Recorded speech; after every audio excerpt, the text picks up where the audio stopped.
Welcome back, brothers and sisters. I am Braden. This is Langley Outdoors Academy, the place where we not only talk about what's going on in the gun world, but also how we're going to fix it together.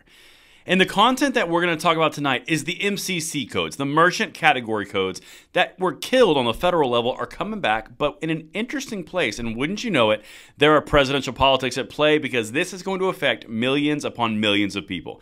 Everything will be linked in the description box below, and I can't wait to hear what you guys think about this one because this one is an important fight that we've already won, and we need to re-win on this one because it's big.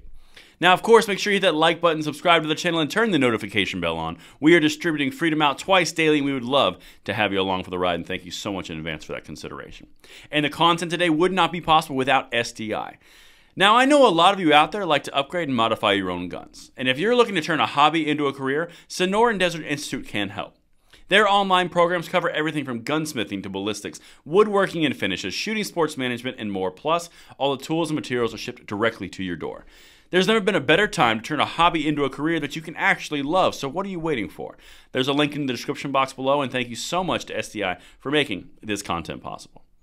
All right, my brothers and sisters, I don't know how to tell you this. It's been Frankenstein by none other than Gavin Newsom, the hair gel emperor himself. We are going to dive into California because now the merchant category codes that were smoked on a federal level and the entire thing that we've been covering this entire time on this channel, yeah, now they're coming back because Gav wants a culture war icon issue to talk about a little bit more. Check this out. All right, so this is a hat tip to Bearing Arms. This is a fellow website that does gun content. California bill would force credit card companies to adopt category codes for gun stores. Well, it's got the word gun in it and it's got force in it, so it's got to be from California. But let me show you, again, what we saw defeated not only on a federal level, but also in a majority of states, including the one I'm sitting in now, Florida, that all threaten the credit card companies that you will not have credit codes on gun purchases and ammo purchases or you'll be fined every single time. They backed off, but California, no, we want that control. Come on, baby, let's get it. Check this out. When major credit card companies announced earlier this year that they would not be implementing new merchant category codes on sales at gun stores, in part because of pending legislation in several states that would prohibit them from doing so. Now, this is the author speaking. I predicted it wouldn't be long before anti-gun states like California took the opposite approach and began mandating the use of these codes. Because like I said, mandating, control, forcing, guns, yeah. I smell California or New York or Illinois. Here we are, just a few months later, and sure enough, some of California's legislators, most vociferous anti-gunners, are doing just that. Listen to what they're doing. AB 1587 was approved by the Assembly on a 76-0 vote and is now moving through the Senate. On Thursday, the Senate Banking and Financial Institutions Committee gave its preliminary approval, and AB 1587 is scheduled to be heard in the Senate Judiciary next Tuesday, along with AB 1089. Listen to this. Another anti-gun measure that adds three-dimensional printers and CNC milling machines to the definition of firearm-related products. What's with these people and changing definitions?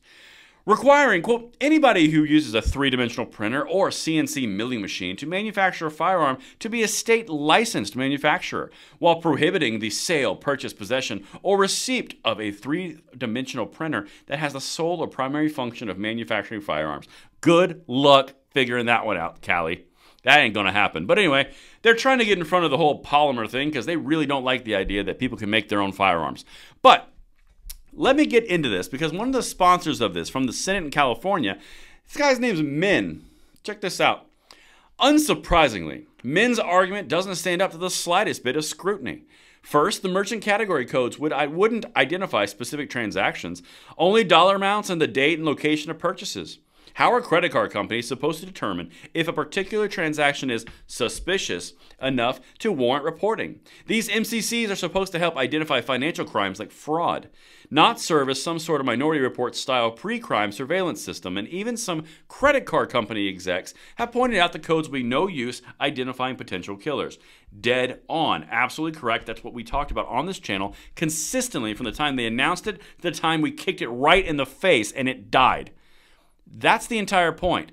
But California, under the hair gel monster himself, Can't miss an opportunity to infringe upon the gun owners in that state. So what other states aren't going to do, what the credit card companies aren't going to do, well, now they're going to mandate it in California. And don't you even think about a 3D printer, you criminal, you. And the last thing to wrap up our Saturday, California already collects more information on gun and ammo buyers than what would be gathered, though, through the use of merchant category codes for firearm retailers. And universal background checks run on all purchases on both guns and ammunition. Isn't that weird that it won't add anything to what they're doing, but they still want to do it anyway? Almost like they're looking for a virtue signal to campaign on. Check this out, because this is where Gavster comes in. AB 1587 is a culture war tit-for-tat response to laws in Florida, Mississippi, and other states that would fine companies that adopt and utilize the codes. Just as those states provide financial penalties for adopting the codes, AB 1587 would empower California Attorney General Rob Bonta, he's a peach, to fine both those companies that don't start making those codes available for retailers, as well as retailers themselves, if they don't start using the codes by March of 2025. More control coming to a place near you. Is it any surprise on God's green earth why 40% of the population in California is seriously consider leaving? Just saying. That's what I've got for you guys. Let me know what you think in the comments below, and I will see you on the next one. I'm Braden. See you later.